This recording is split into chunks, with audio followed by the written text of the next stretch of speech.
Oke, balik lagi sama Susi Aldo. Kali ini saya akan bercerita sedikit tentang film horor, oke? Eh, Jangan lupa like, comment, dan subscribe. Bagi yang belum subscribe, klik dulu tombol subscribe-nya di bawah.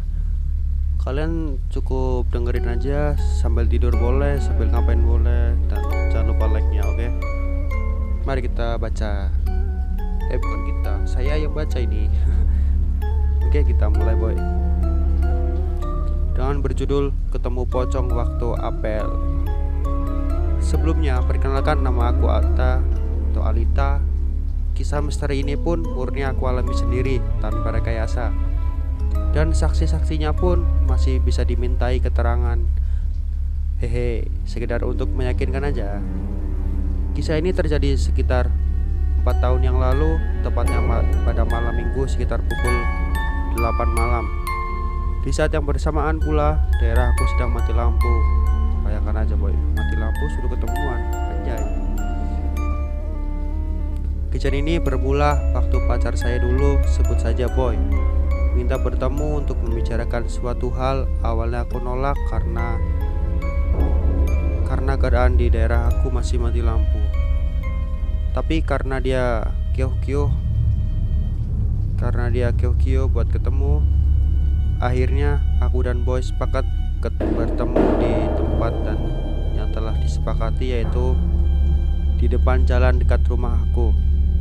Karena takut untuk keluar sendirian, aku minta ke Dinda, ponakanku, buat nemenin aku ke jalan ketemu Boy. Awalnya dia nolak, soalnya dia takut. Karena dengan sedikit sogokan, akhirnya Dinda mengiyakan. Dengan berbekal senter, aku dan Dinda menuju depan jalan raya. Jarak dari rumah ke jalan sekitar 50 meter. Aku dan Dinda jalan dari rumah ke arah timur menuju ke barat sekitar 10 meter. Kita jalan, tiba-tiba aku melihat sosok mencurigakan jalan di depan raya dan arah ke utara ke selatan. Bisa dimengerti kan maksudnya? Kata dia, Boy. Karena aku termasuk orang yang kurang percaya dengan hal-hal mistis, aku cuma ngira-ngira kalau itu tukang nasgor. Walau begitu, aku tetap saja agak horor. Oh ya, anehnya malam itu jalan raya terlihat lenggang, gak biasanya. Hampir jarang ada motor atau mobil lewat, sepi. Udah bilang sepi, woy. Balik ke cerita. Aku dan Dinda tetap jalan, walaupun hati aku tetap mengatakan ada yang gak beres. Sekitar 30 meter dari jalan, Dinda tiba-tiba pindah ke belakang jalannya. Terus Dinda pegang belakang baju saya sambil bilang, "Tak, itu apaan? Kok kayak pocong?"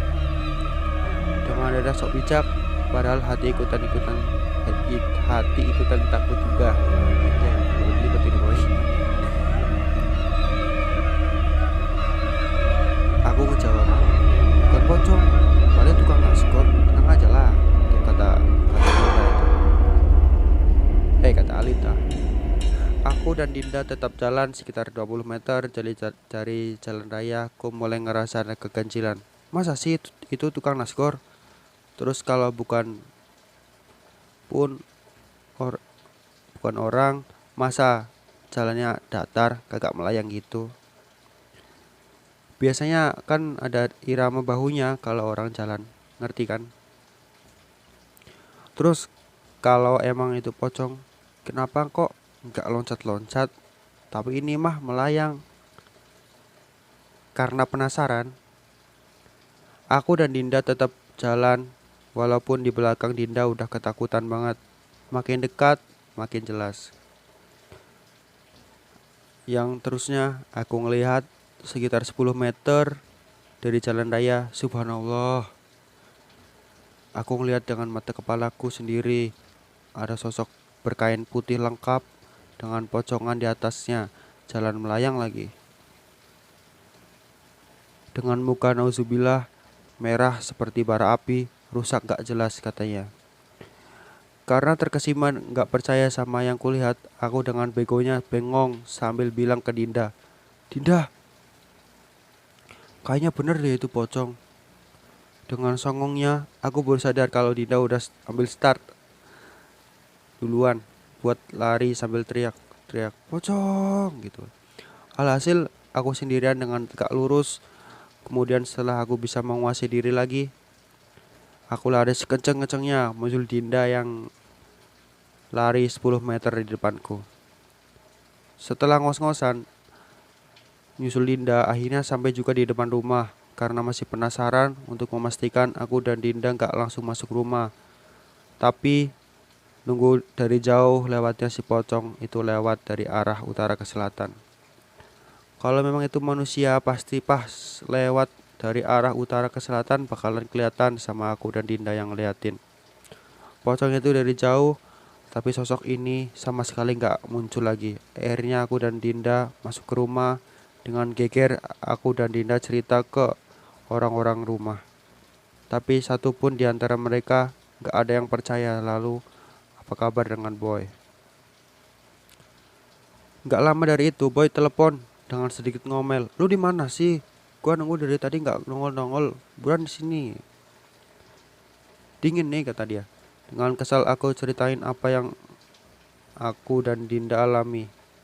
Dengan nada enteng dia jawab, "Hahaha, masa sih di zaman sekarang ada pocong? Ngarang banget sih lu," gitu katanya dia tuh. "Buktinya aku dari tadi nungguin kamu di depan kuburan, gak ada apa-apa."